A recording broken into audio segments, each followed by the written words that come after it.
Good evening everyone. Audio video clear है आप लोगों तक?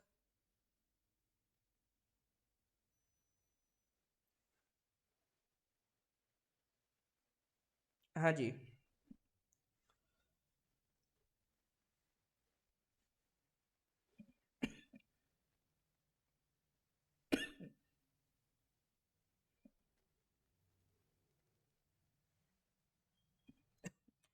अक्टूबर का सर करंट अफेयर्स अपन डिस्कस कर रहे थे।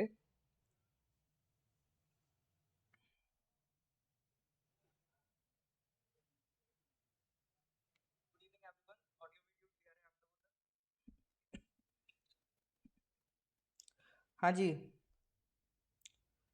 ऑडियो वीडियो तो पहुंच रहा है ना आप लोगों तक? किसी को कोई दिक्कत तो नहीं है? अगर पहुंच रहा है तो फिर आगे के क्वेश्चन आज के शुरू करें। उससे पहले पिछले कुछ क्वेश्चंस हैं जो हम लोग पिछली क्लासेस में ऑलरेडी कर चुके हैं, उनका एक बार आंसर दीजिए। For example question number 83। कल हम लोगों ने 100+ क्वेश्चंस करे थे, आज कंप्लीट करेंगे अक्टूबर को। नेक्स्ट क्लास से नवंबर स्टार्ट करेंगे। तो क्वेश्चन नंबर सर 83 है। Recently PM Shri Narendra Modi has inaugurated the 37th national games 2023 at Goa. What is the name of its mascot? अभी 37 नेशनल गेम्स को इनॉग्रेट करा था प्रधानमंत्री ने हमारे अक्टूबर में, ठीक है ना? तो उसके मैस्कॉट का नेम क्या था? आसान सवाल था सर, ऑलरेडी हम इसको करके आ चुके थे। करेक्ट आंसर इज होगा। बिल्कुल सही बात दादू जी, बहुत सही बात। चलिए एक दो का और आंसर दीजिए। जैसे क्वेश्चन नंबर 97, ये तो सर कल ही डिस्कस किया था। अभी अक्टूबर में 2+2 फॉरेन एंड डिफेंस डायलॉग किया हमने, किसके साथ किया? देखो इस क्वेश्चन को रखने का पर्पस सिर्फ ये नहीं था कि आप ये जानो कि रिसेंट में किसके साथ ये डायलॉग हुआ है। पर्पस ये था कि कभी भी आपको आने वाले दिनों में ये वर्ड सुनने को मिले 2+2 डायलॉग, तो ये आपको पता होना चाहिए कि 2+2 डायलॉग का मतलब क्या है। मतलब दो बंदे हमारे, दो बंदे तुम्हारे। हमारे दो बंदे जनरली कौन होंगे? एक फॉरेन मिनिस्टर होंगे, एक डिफेंस मिनिस्टर होंगे, और उन्हीं के करस्पॉन्डिंग दूसरी कंट्री के साइड से दो बंदे होंगे, ठीक है ना? तो ये 2+2 डायलॉग का मतलब होता है। रिसेंटली इसको हमने यूके के साथ किया था, ठीक है? यूएस के साथ भी कर चुके हैं। चलिए जी, और आगे देखते हैं सर, आगे और कौन सा क्वेश्चन करा था।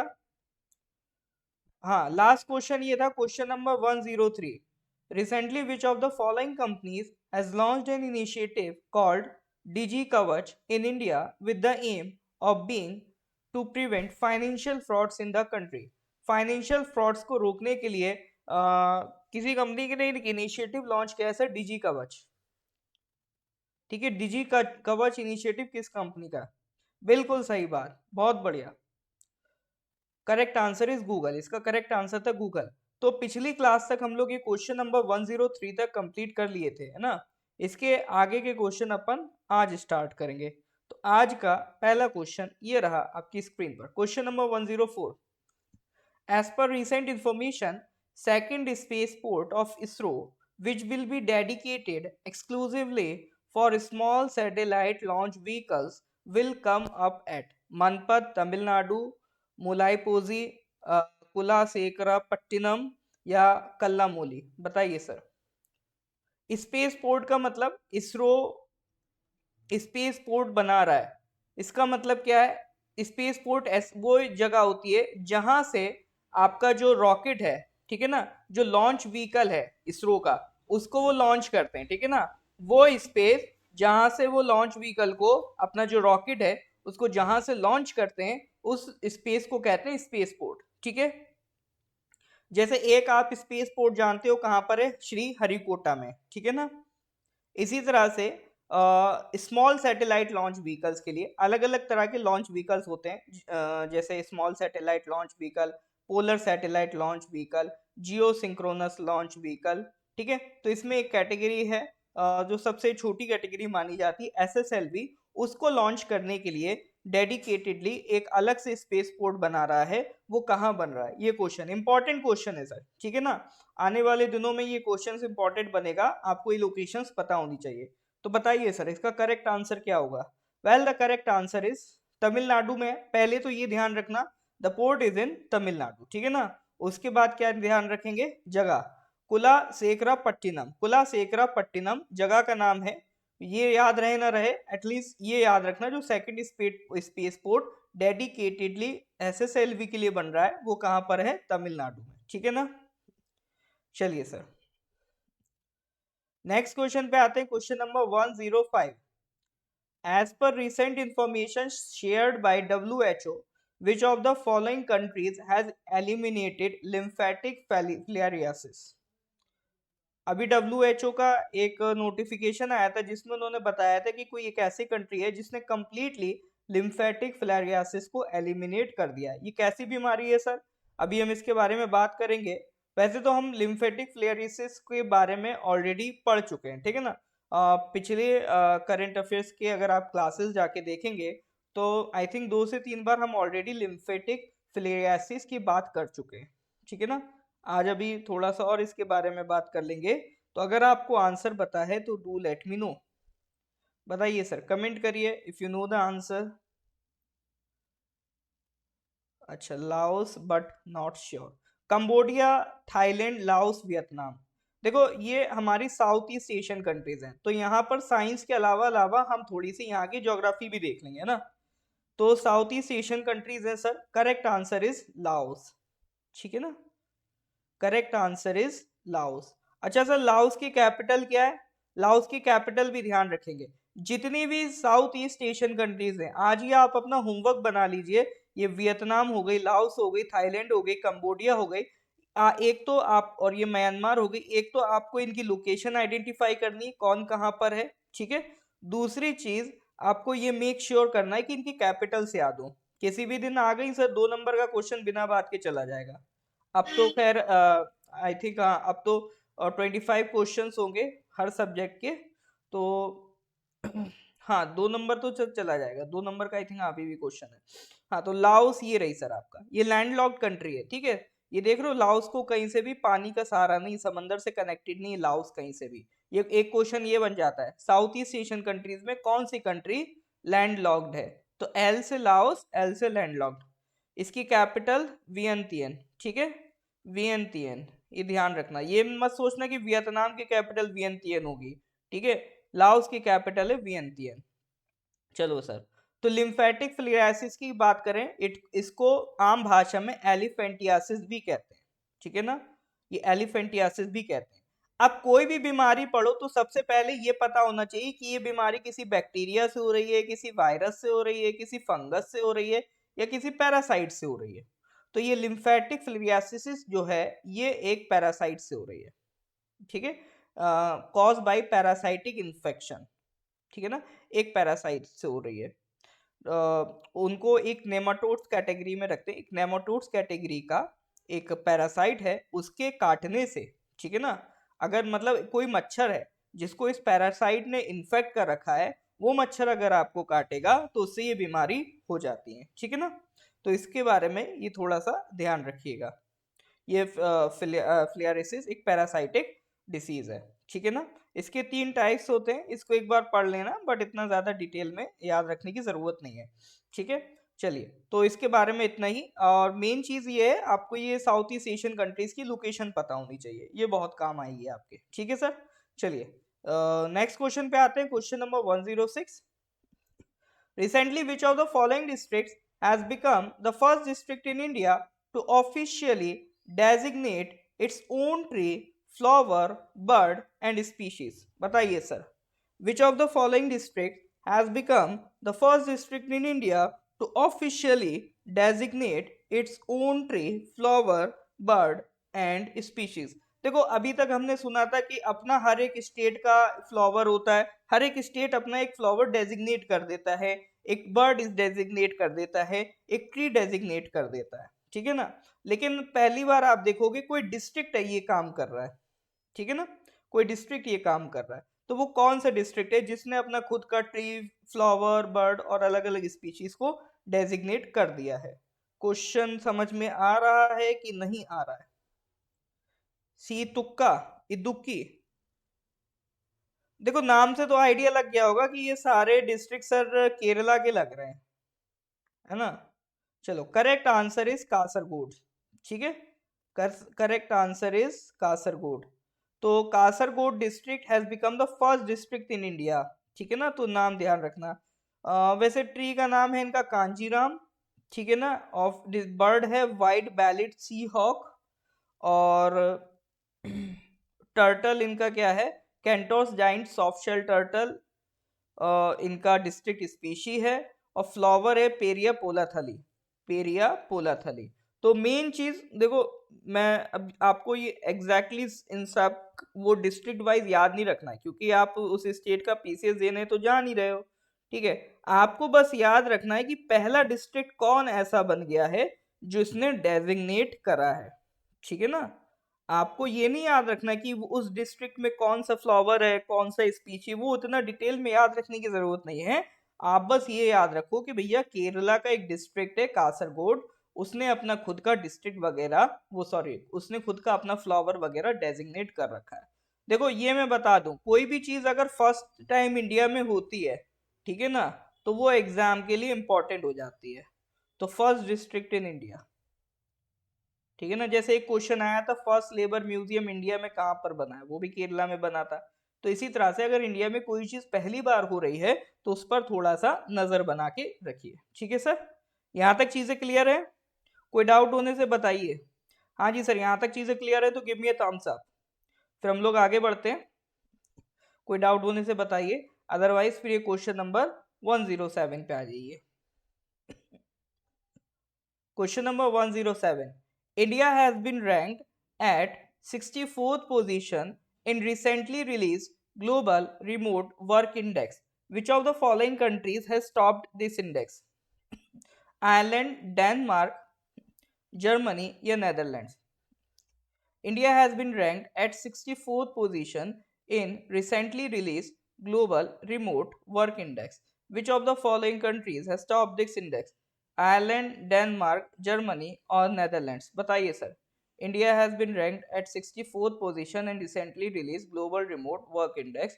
Which of the following countries has topped this index? Ireland, Denmark, Germany या फिर Netherlands?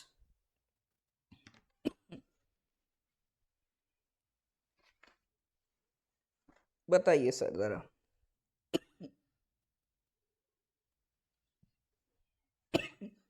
India has been ranked at 64th position.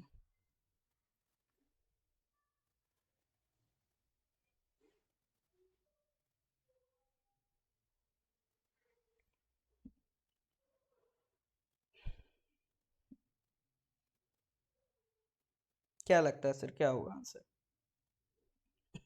Coming to the answer, correct answer is Denmark. ठीक है ना,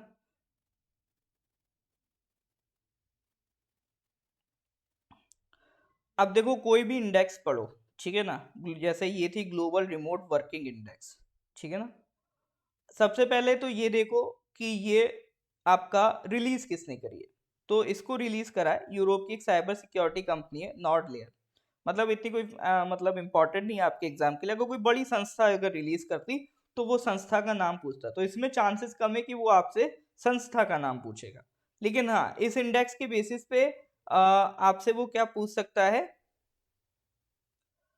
इंडिया की रैंक पूछ सकता है। तो इंडिया की रैंक कितनी है, 64, इसको ध्यान रखो। ठीक है, ग्लोबल रिमोट वर्किंग इंडेक्स में इंडिया की रैंक कितनी है, 64।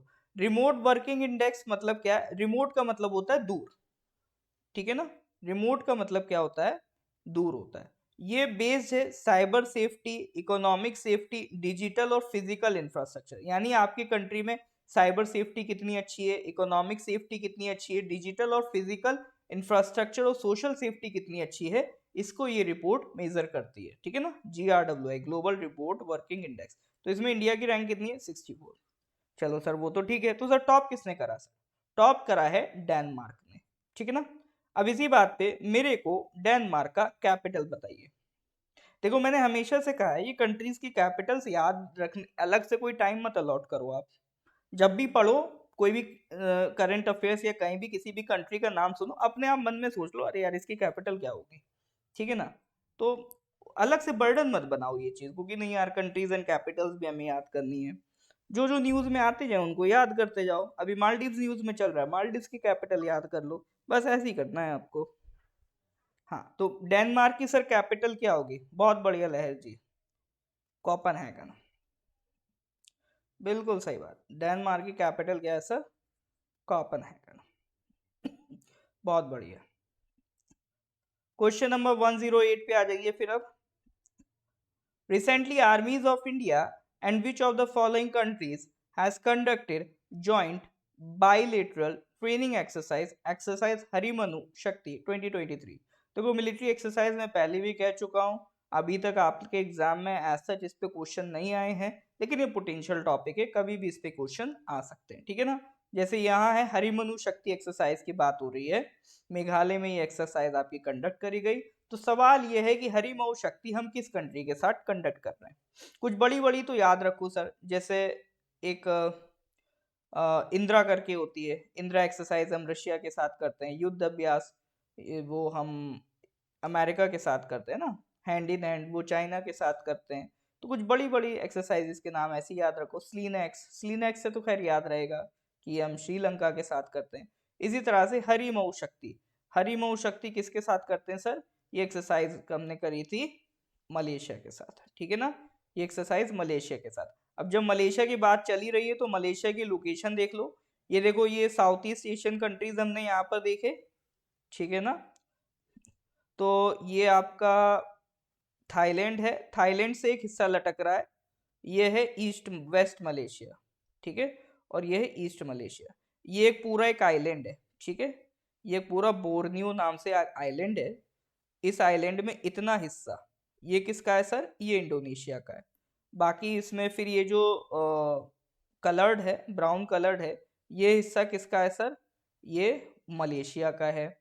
और एक हिस्सा इसमें और बचता है, इसको किसी और कलर से करते हैं, हाँ, ये हिस्सा सर ब्रूनी का है, ठीक है। इस पूरे आइलैंड में 3 कंट्रीज के हिस्से हैं, एक हिस्सा तो इंडोनेशिया का है, एक हिस्सा मलेशिया है, और एक छोटा सा हिस्सा ये ब्रूनी, ठीक है। जरा से आइलैंड में 3 कंट्रीज समा जाते हैं, ये आप देखो, ठीक है। तो ये वाला जो हिस्सा है ये ईस्ट मलेशिया कहलाता है, ये वाला हिस्सा वेस्ट मलेशिया कहलाता है, ठीक है। तो मलेशिया आपका 2 पार्ट में बटा हुआ है। अच्छा, मलेशिया की कैपिटल क्या है? कुआलालंपुर। और ये आपका जो क्या कहते हैं, क्या हो गया, एक मिनट रुकिएगा बस।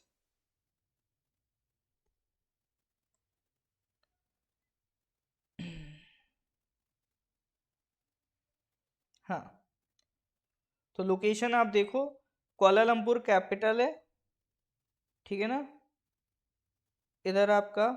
और जो ईस्ट और वेस्ट 2 पार्ट में बटा है मलेशिया, तो वेस्ट मलेशिया में इसकी कैपिटल लाई करती है। तो ये 2-4 चीजें ध्यान रखना आप रिगार्डिंग मलेशिया। चलो नेक्स्ट क्वेश्चन पे आते हैं, क्वेश्चन नंबर 109।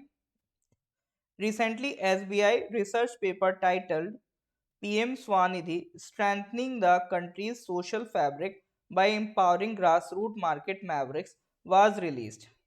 ठीक है ना। देखो पीएम स्वानिधि ऑलरेडी आपसे एग्जाम में पूछा जा चुका है, तो याद रखना, ठीक है। अब मतलब ये इतना इम्पोर्टेंट नहीं है कि स्वानिधि के बारे में क्या न्यूज़ है, स्वानिधि के बारे में जान लो, ठीक है ना। मतलब स्वानिधि ने किस हद तक इंडिया का सोशल फैब्रिक को स्ट्रेंथन करा है, उस पर एक एसबीआई ने एक रिसर्च पेपर निकाला है, ठीक है ना। तो ये न्यूज़ थी, लेकिन इस पे सवाल नहीं आएगा, रिसर्च पेपर पे सवाल नहीं आएगा। सवाल आएगा तो वो सर स्वानिधि पे आएगा कि अच्छा ये बताइए, ये जो स्वानिधि स्कीम है वो किस बारे में है, ठीक है ना। जैसे ये क्वेश्चन है कि जो स्वानिधि स्कीम है उसको कौन सी मिनिस्ट्री फंड कर रही है, funded by which of the following ministries. तो आपको मिनिस्ट्री भी याद होनी चाहिए कि पीएम जो स्वानिधि स्कीम है वो किस मिनिस्ट्री से रिलेटेड है। और ये क्वेश्चन मैं पहली बार नहीं करा रहा हूँ, इससे कई बार ये बात हम ऑलरेडी डिस्कस कर चुके हैं। स्वानिधि ऑलरेडी आपके एग्जाम में आ चुकी है और कई बार तो इसको मैं पढ़ा चुका हूँ, ठीक है ना। तो Svanidhi is always a important scheme. अब चूंकि एग्जाम में आ गई तो जाहिर सी बात है इंपॉर्टेंट होगी। तो इसमें बी, भैया फाइनेंस मिनिस्ट्री को पैसा दे देता, तुम चलाओ स्कीम, वो खुद स्कीम नहीं चलाएगा। सोशल वेलफेयर की स्कीम फाइनेंस मिनिस्ट्री क्यों चलाएगा, वो तो अदर मिनिस्ट्रीज को पैसा दे देगा, तुम चलाओ। अच्छा पहले तो ये सोचो कि स्वानिधि स्कीम है किसके लिए? ये स्ट्रीट वेंडर्स के लिए है ना। जो मतलब छोटी छोटी दुकानें लगाते हैं, या आपने देखा होगा जो ठेला वगैरह लगाते हैं छोटा मोटा, जिनके पास खुद की शॉप नहीं होती, जिन्हें हम कहते हैं स्ट्रीट वेंडर्स, ठीक है ना। अब वो स्ट्रीट वेंडर्स अभी कोरोना टाइम में उनको भी काफी लॉस हुआ था, है ना। अब वो तो भाई ऐसे लोग थे डेली वेज अर्नर से, कि उनका अगर डेली नहीं कमाई होगी तो उनके पास कोई सेविंग तो होती नहीं है। तो स्ट्रीट वेंडर्स को तो बहुत नुकसान हुआ था। तो उनको सपोर्ट करने के लिए गवर्नमेंट ने क्या करा था कि स्कीम निकाली थी, जिसमें वो 10,000 रुपी का उन्हें लोन दे रही थी सरकार। और ये कोलेटरल फ्री था, मतलब उनसे किसी तरह का मतलब कोई कोलेटरल या कोई गिरवी नहीं रखवाया जा रहा था। सिंपली उनसे कहा जा रहा था आप रजिस्टर करो, 10,000 रुपया ले जाओ, जब हो जाए वापस कर जाना, ठीक है। तो 10,000 रुपए की मदद एक तरीके से लोन के जरिए स्ट्रीट वेंडर्स की कर रही थी सरकार, ठीक है ना। तो उसी स्कीम का नाम रखा गया पीएम स्वनिधि स्कीम। तो ये स्ट्रीट वेंडर्स के लिए है सर आपकी स्कीम, ठीक है ना। अब इसमें सर अगर स्ट्रीट वेंडर्स के लिए है तो कोऑपरेटिव्स या विमेन एंड चाइल्ड डेवलपमेंट का तो कोई लिंक लगता है नहीं, ठीक है ना। और फाइनेंस मिनिस्ट्री डायरेक्ट पैसा तो नहीं देगी, वो किसी मिनिस्ट्री को कहेगी इसको कोऑर्डिनेट करने के लिए। तो कौन सा ऑप्शन ज्यादा बेटर बचता है, तो वो बचता है sir housing and urban affairs. तो इसका correct answer is ministry of housing and urban affairs. Central sector scheme है, सेंट्रल सेक्टर मतलब इसमें 100% पैसा कौन देगा, सेंट्रल गवर्नमेंट देगी, ठीक है ना। तो capital loan, regular repayment, digital transaction अगर करोगे तो सरकार उसमें कुछ आपको इंसेंटिव भी देगी, ठीक है ना। तो ये सारी चीजें आपका कौन कर रहा है, सेंट्रल गवर्नमेंट की home housing and urban affairs ministry इसको पूरा हैंडल कर रही है, ठीक है सर। वालेकुम सलाम तागम जी। चलो, तो that was about PM Svanidhi scheme. Moving to the next question, question number 110। Who amongst the following is the author of the new book the reverse swing colonialism to cooperation. देखो, बुक्स एंड ऑथर्स पे भी एक general topic है, questions बनते रहते हैं ना, तो बस उसी से रिलेटेड अपन इसको डिस्कस कर रहे हैं। तो the reverse swing colonialism to cooperation, इस किताब के ऑथर कौन है सर, बताइए जरा।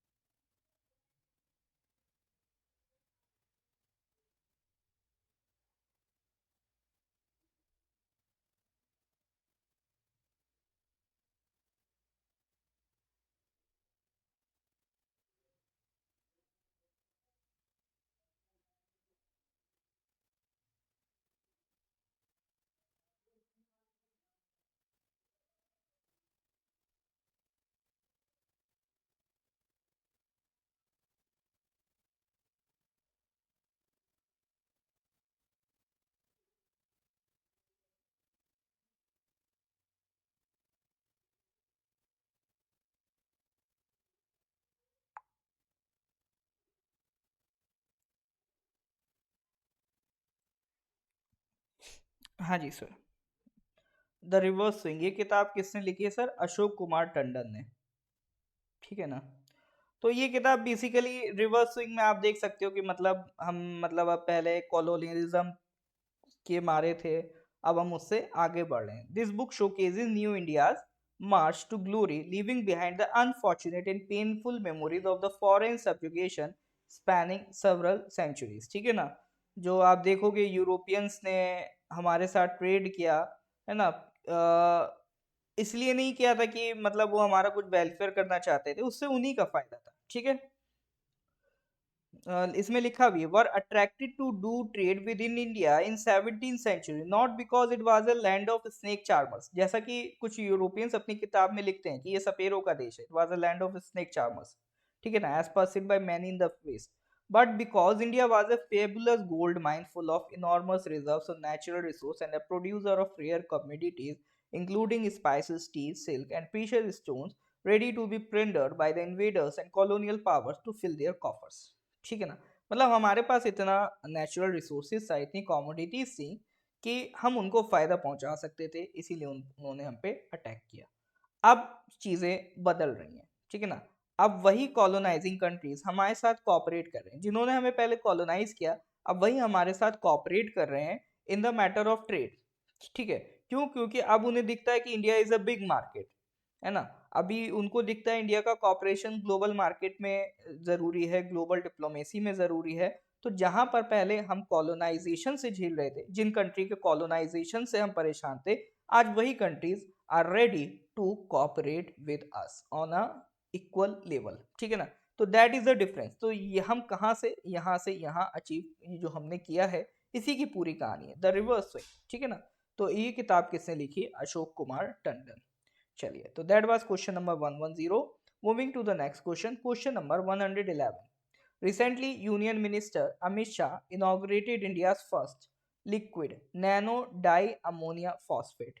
डाईअमोनिया फॉस्फेट यानी शॉर्ट में कहते हैं डैप, ठीक है। डाईअमोनिया फॉस्फेट का एक प्लांट है जिसको गांधीनगर गुजरात में कलोल में इनॉग्रेट किया है। किसने किया है? हमारे गृह मंत्री अमित शाह जी ने किया है।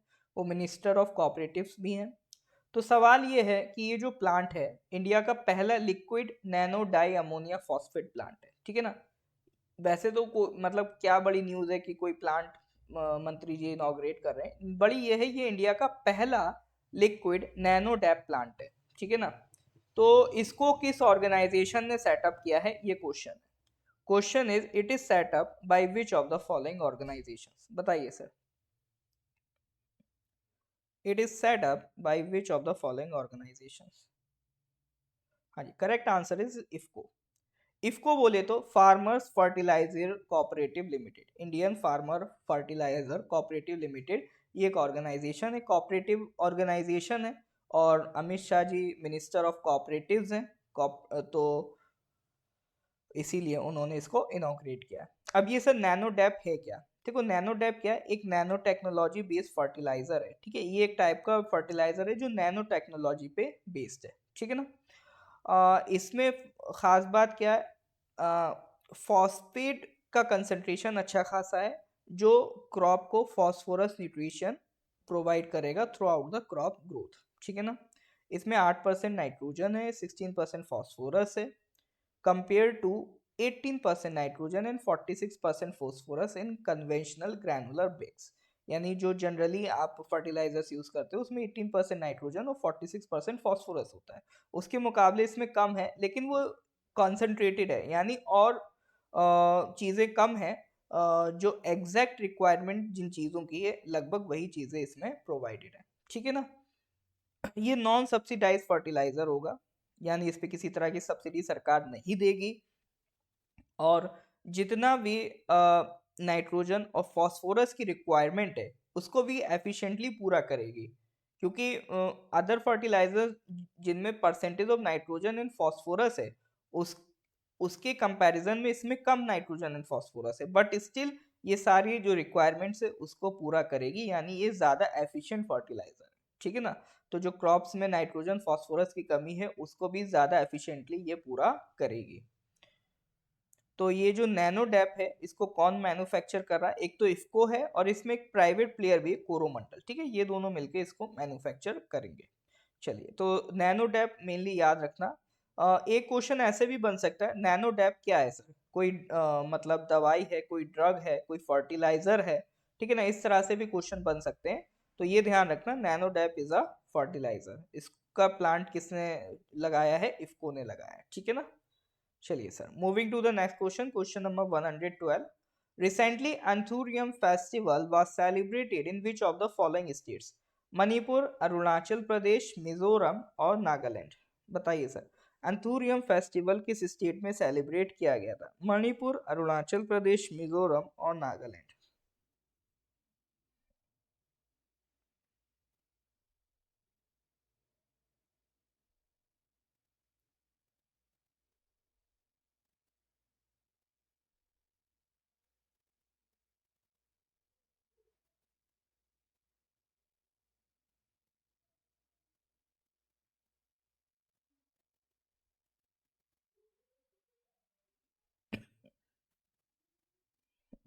Anthurium festival was celebrated in which of the following states? हाँ जी सर, ये करेक्ट आंसर है मिजोरम, ठीक है ना। मिजोरम का है, ठीक है ना। तो ये आपका नॉर्थ ईस्ट करेंट अफेयर्स को भी का भी हिस्सा मान सकते हो आप इस क्वेश्चन को, ठीक है सर। तो दैट वाज योर क्वेश्चन 112। चलिए, नेक्स्ट क्वेश्चन आता है question number 113। Recently Jamrani dam multi-purpose project of Uttarakhand has been included under the Pradhan Mantri Rishi Sinchai Yojana Accelerated Irrigation Benefited Program। इसमें कई सारी चीजें हैं। सबसे पहले तो ये project Jamrani dam multipurpose project, सवाल ये प्रोजेक्ट किस नदी पे बना है, पहला तो ये। फिर उसके बाद हमें ये समझना है कि ये जो प्रोजेक्ट है ये किस स्कीम के अंदर है, प्रधानमंत्री ऋषि सिंचाई योजना। ये एक अलग स्कीम है, प्रधानमंत्री ऋषि सिंचाई योजना। इसके अंडर एक प्रोग्राम चलता है एक्सिलरेटेड इरिगेशन बेनिफिट प्रोग्राम, ठीक है ना। तो इस स्कीम के अंडर इस प्रोजेक्ट को इंक्लूड किया गया है, जामरानी डैम मल्टीपर्पज प्रोजेक्ट। तो सवाल ये है कि ये किस नदी पे बना है, ठीक है ना। अगर एग्जाम में क्वेश्चन आएगा तो चांसेस आर स्ट्रॉन्ग की डायरेक्ट वो यही पूछेगा कि ये बताइए जामरानी डैम मल्टीपर्पज प्रोजेक्ट किस नदी पे, नायार, शारदा, गौरी गंगा या गोला नदी। हाँ जी सर बताइए जरा, एनीवन। चलिए देखते हैं सर इसका correct answer. Correct answer is गोला नदी। अब सर ये गोला रिवर कहाँ है? गोला रिवर सर आपको मिलेगी नैनीताल डिस्ट्रिक्ट ऑफ उत्तराखंड, ठीक है। उत्तराखंड में नैनीताल डिस्ट्रिक्ट है, वहां पर गोला नदी है, उस गोला नदी पर सर ये जामरानी डैम मल्टीपर्पज प्रोजेक्ट बनाया जा रहा है, ठीक है ना। अब सर ये एक्सेलरेटेड इरिगेशन बेनिफिट प्रोग्राम क्या है? तो ये एक कंपोनेंट है प्रधानमंत्री ऋषि सिंचाई योजना का। इसमें सरकार क्या करेगी, कुछ फाइनेंशियल असिस्टेंस प्रोवाइड कर रही है। इस स्कीम के तहत अगर इस स्कीम में कोई प्रोजेक्ट आ गया तो सरकार कुछ पार्शियल फाइनेंशियल असिस्टेंस प्रोवाइड करेगी to identified medium and major irrigation project. जैसे इस प्रोजेक्ट को अगर चुन लिया गया तो इसको थोड़ी सी मदद सेंट्रल गवर्नमेंट की तरफ से मिल जाएगी। ओवरऑल प्रधानमंत्री ऋषि सिंचाई योजना क्या है? देखो पीएम ऋषि सिंचाई योजना, ऋषि मतलब फार्मर, सिंचाई मतलब इरिगेशन। ये ओवरऑल स्कीम ही इसलिए बनाई गई है ताकि इरिगेशन में जो प्रॉब्लम है उसको सुधारा जा सके, ठीक है ना। तो इरिगेशन की फैसिलिटी प्रोवाइड करने के लिए स्कीम प्रोवाइड की गई है। अभी तक दिक्कत क्या है, इंडिया में एक बड़ा चंक ऑफ फार्मर्स अभी भी डिपेंड करते हैं रेन पर खेती के लिए, है ना। तो फार्मिंग के लिए अभी भी बहुत सारे किसान सिर्फ किस पे डिपेंड करते हैं, बारिश पे। अब उससे होता क्या है, मान लो जिस बार मानसून अच्छा नहीं रहा तो फसल खराब हो जाएगी, फसल खराब हो जाएगी तो किसान को नुकसान पहुंचेगा। बट प्रधानमंत्री का एम है to double the farmer income, तो उसके लिए जरूरी है कि वो सिर्फ रेन पे रिलाई ना करें। अगर बारिश नहीं भी है तो इरिगेशन की व्यवस्था इतनी अच्छी हो जाए ताकि वो आसानी से फार्मिंग कर सके, ठीक है ना। तो 2015 में इस स्कीम को लॉन्च किया गया था। इसका पर्पज ये है कि फार्मर्स तक पानी का एक्सेस आसानी से पहुंचाया जा सके। जो एश्योर्ड इरिगेशन वाला एरिया, मतलब ऐसा एरिया जहां पर भले बारिश ना हो फिर भी गारंटीड इरिगेशन मिल जाएगा, उस एरिया को बढ़ाना है। यानी ज्यादा से ज्यादा एरिया में इरिगेशन फैसिलिटी बढ़ाना है और वाटर यूज एफिशिएंसी को इम्प्रूव करना है। जैसे इसमें एक इनिशिएटिव आया था प्रधानमंत्री का, पर ड्रॉप मोर क्रॉप, ठीक है ना। यानी होता क्या है, जैसे एक एरिया है, एक तो इरिगेशन का तरीका है कि नल चला दिया, खट खट कर पूरे में आपने क्या करा, पानी बहा दिया। अब लेकिन अगर आप पूरे खेत को अच्छे से देखो तो मान लो इधर पौधे लगे, इधर लगे, इधर लगे, इधर लगे, फिर आपने जो पानी डाला इस एरिया में जरूरत नहीं थी, इस एरिया में जरूरत नहीं थी, ये क्या था, वेस्ट हो गया वाटर। तो इधर प्लान ये करा जा रहा है कि हम क्या करें, ये पूरे में एक छोटी छोटी पाइपलाइन ड्रॉ कर दें, ठीक है। जहां जहां पर पौधे लगे वहां वहां पर पाइपलाइन ड्रॉ कर दें और पानी सिंपली उतने एरिया में स्प्रिंकल हो जितने में रिक्वायर्ड हो, ताकि ये जो एरिया जिसमें पानी की रिक्वायरमेंट नहीं है यहाँ पर पानी का वेस्ट ना हो, ठीक है ना। तो जितनी एरिया में रिक्वायरमेंट है उतना ही पानी पहुंचाया जा सके ताकि पानी की एफिशिएंसी को भी इम्प्रूव करा जा सके, ठीक है ना। तो these are the objectives of प्रधानमंत्री ऋषि सिंचाई योजना, है ना। इसी में एक प्रोग्राम चलाती है सरकार, एक्सेलरेटेड इरिगेशन बेनिफिट प्रोग्राम, जिसमें जो डैम वाले प्रोजेक्ट्स हैं उनको गवर्नमेंट क्या करती है, कुछ पार्शियल असिस्टेंस प्रोवाइड करती है। उसी में आपका आ गया है जामनानी डैम मल्टीपर्पज प्रोजेक्ट, जो किस नदी पे बना है, गोला नदी पे इन उत्तराखंड। आई होप यहाँ तक चीजें क्लियर होंगी। हाँ जी सर, चीजें क्लियर हैं कि नहीं? क्लियर है तो give me a thumbs up. हाँ जी सर, यहाँ तो कोई डाउट है do let me no, clear है तो give me a thumbs up.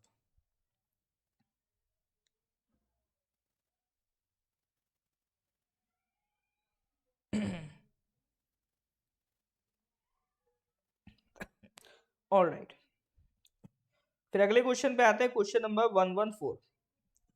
Recently, which of the following organizations has announced to conduct a 5G hackathon विमर्श 2023? मतलब 5G टेक्नोलॉजी को इम्प्रोवाइज करने के लिए एक हैकाथॉन ऑर्गेनाइज किया गया है विमर्श 2023। तो किसने ऑर्गेनाइज किया है? NITI Aayog, RBI, CBI, BPRD.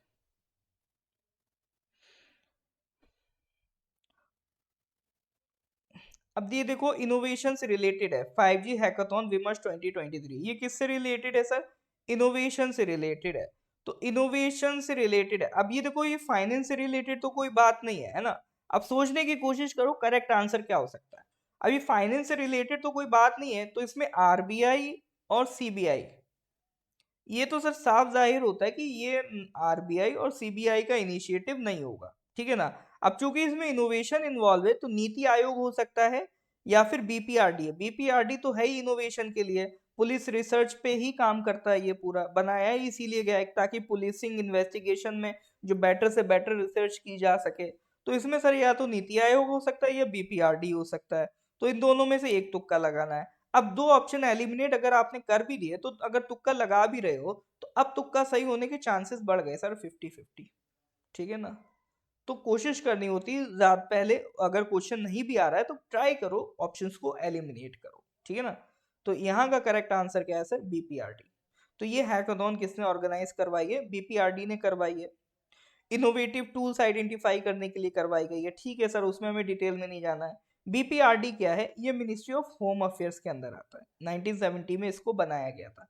पहले एक police research and advisory council होती थी 1966 में, उसको हटा के, उसका भी ऑब्जेक्टिव था पुलिस को मॉडर्नाइज करना, उसको हटा के बीपीआरडी बनाया था, bureau of police research and development, जिसका काम यही रहता है कि सर पुलिस वर्क में कैसे कैसे रिफॉर्म किया जा सके, ठीक है ना? तो यही उसका काम है। फिर उसके बाद नेशनल पुलिस मिशन बनाया गया, ठीक है ना? और पुलिस ऑर्गेनाइजेशंस पे 1986 से डेटा वगैरह भी पब्लिश कर रहा है। मेन इतना याद रखो, पुलिस में कैसे काम को रिफॉर्म किया जा सके उस पे ये काम करता है, ठीक है? चलिए नेक्स्ट क्वेश्चन पे आते हैं, question number 115। Bharat Tex 2024, the world's largest textile event will be held in which of the following cities? Bharat Tex 2024 दुनिया का सबसे बड़ा टेक्सटाइल इवेंट किस सिटी में होने जा रहा है? देखो, हमने टेक्सटाइल को लेके काफी काम किया है। टेक्सटाइल में ऑलरेडी इंडिया एक बड़ा प्लेयर है globally. India is a big player in textile, in pharmacy, है ना? इन सारी चीजों में हम बड़े प्लेयर्स हैं। तो टेक्सटाइल को और ग्लोबली डोमिनेट करने के लिए, एक नंबर 1 प्लेयर बनने के लिए हम उस काम कर रहे हैं। तो इसी के लिए एक इवेंट ऑर्गेनाइज किया गया है, दुनिया का सबसे बड़ा इवेंट, टेक्सटाइल इवेंट। तो वो न्यू दिल्ली में ऑर्गेनाइज किया जा रहा है, ठीक है ना? चलिए, तो ये सर यहाँ तक आज हमें डिस्कस करना था क्वेश्चन नंबर 115, ठीक है ना? तो 115 क्वेश्चन तक हम लोगों ने ये पूरा अक्टूबर यहाँ पर कंप्लीट होता है।